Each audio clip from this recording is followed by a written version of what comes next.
শিক্ষার্থীদের কোটা সংস্কার আন্দোলনের প্রতি সমর্থন জানিয়ে বিএনপি নেতারা বলছেন, এই আন্দোলন ব্যর্থ হলে ব্যর্থ হবে দেশ। দলটির সিনিয়র নেতারা বলেন, সরকার মেধা চায় কিনা সেটাই এখন প্রশ্ন। শিক্ষার্থীদের এই আন্দোলনের পেছনে বিএনপির মদদ না খুঁজে সংকটের যৌক্তিক সমাধান করার আহ্বান জানালেন দলটির নেতারা। আরও জানাচ্ছেন শফিক আহমেদ। শিক্ষার্থীদের কোটা সংস্কার আন্দোলনে মদদ দিচ্ছে বিএনপি। ক্ষমতাসীন দলের সাধারণ সম্পাদক ওবায়দুল কাদেরের এমন মন্তব্যকে উড়িয়ে দিলেন বিএনপির নেতারা।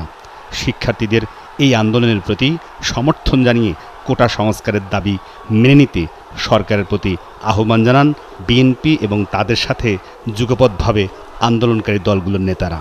এই প্রজন্মের আগামী দিনের ভবিষ্যৎ নির্ভর করছে এই কোটা আন্দোলনের উপরে। কারণ মেধাবী লোকজন যদি তাদের স্থান না পায় দেশ গঠনে, দেশ পরিচালনায়, দেশের উন্নয়নে, সেই দেশটা সামনের দিকে এগিয়ে যেতে পারে না। এখানে কে মদত দিচ্ছে, কে মদত দিচ্ছে না, এসব কথা বলে তো পার হওয়ার কোনো সুযোগ নাই। কথা হচ্ছে তাদের আন্দোলন। এখন জন্ম সনদ দিয়ে খোলো বিকাশ স্টুডেন্ট অ্যাকাউন্ট। নিজের বিকাশ নিজে কর। মেরিট আছে কিনা, তাদের আন্দোলন যুক্তিযুক্ত কিনা, তাদের আন্দোলন সাংবিধানিক কিনা, তাদের আন্দোলন গণতান্ত্রিক কিনা, এই প্রশ্নগুলো বিবেচনা না করে কে মদত দিচ্ছে এই সমস্ত কথা বলে পার পাওয়ার কোনো সুযোগ নেই। এগুলো অনেক হয়েছে দেশের মানুষ তাদের কথা কেউ বিশ্বাস করে না।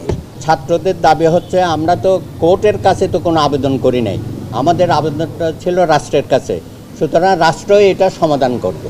আজকে পরিষ্কার আমরা দেখতে পাচ্ছি এই কোটা আন্দোলনের মাধ্যমেও যে সরকার কতখানি জনগণ বিরোধী। বিএনপির এই নীতি নির্ধারক মনে করেন, সরকারি সব চাকরিতেই মেধার ভিত্তিতে নিয়োগ হতে হবে। প্রত্যেকটি দেশের পিছিয়ে পড়া লোকজনদের জন্য কিছু কোটা থাকে, পিছিয়ে পড়া লোকজনদের জন্য। এর মধ্যে যদি মুক্তিযুদ্ধের তৃতীয় জেনারেশনকে তারা মনে করে পিছিয়ে পড়া লোক, তাহলে আমাদের কিছু বলার নেই। তারপরেও মুক্তিযুদ্ধের প্রতি সম্মান রেখে একটা ছোটোখাটো রাখা যেতে পারে হয়তোবা, কিন্তু সেটা বাংলাদেশের যে মেধাভিত্তিক যে দেশ গড়ে তোলা, মেধাভিত্তিক একটা দেশকে সামনের দিকে এগিয়ে নিয়ে যাওয়া, এবং যেটা ব্যতীত কোনো দেশ সামনের দিকে এগিয়ে যেতে পারে না, এইরকম একটা অবৈধ দখলদার সরকার সেটা চায় কিনা, সেটা হচ্ছে প্রশ্ন। তারা সেটা চায় কিনা। তারা যদি চাইতো তাহলে এই খেলাধুলা করার তো কোনো দরকার ছিল না। একবার দেয়, একবার দেয় না, একবার কোর্টের কথা বলে, একবার তারা নিজেরা বলে, তারপর গোলাগুলি করছে, এখন আহত করছে কাদেরকে? আগামী প্রজন্মের নাগরিকদেরকে, যারা বাংলাদেশকে পরিচালিত করবে, যাদের মেধার মাধ্যমে আগামী বাংলাদেশ গড়বে, তাদের উপর আক্রমণ, হামলা, গুলি চালাচ্ছে তারা। এদিকে বিএনপির নয়াপল্টন কার্যালয়ে সংবাদ সম্মেলনে এসে কোটা সংস্কার আন্দোলনের প্রতি সমর্থন জানান কেন্দ্রীয় ছাত্রদলের নেতারা। ছাত্রদলের পক্ষ থেকে আমাদের যেটি বক্তব্য সেটি হচ্ছে, বিশেষ চাহিদা সম্পন্ন ব্যক্তিদের অতি সীমিত সংখ্যক কোটা ছাড়া বাংলাদেশে এই মুহূর্তে আর কোনো কোটার কোনো প্রয়োজন নেই।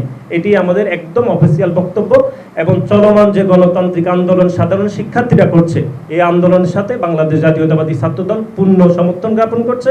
এবং একই সাথে সাথে আমরা বিশ্বাস করি এই আন্দোলন ছাত্রলীগ এবং যুবলীগের সন্ত্রাসীদের বাধার মুখ হয়ে এই আন্দোলন সফল হবে ইনশাআল্লাহ।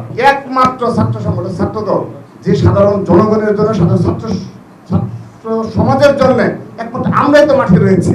আপনি অপরাপরি একটা ছাত্র সংগঠনের নাম বলেন। কোটা আন্দোলনে অংশ নেয়া ঢাকা কলেজ শাখা ছাত্রদলের 1 নম্বর সহসভাপতি আতিকুর রহমান রাসেলকে আজিমপুর থেকে আটক করেছে আইন শৃঙ্খলা রক্ষাকারী বাহিনী। দ্রুত রাসেলকে জনসমক্ষে হাজির করার দাবি জানান ছাত্রদলের কেন্দ্রীয় নেতারা। শফিক আহমেদ, 71, ঢাকা।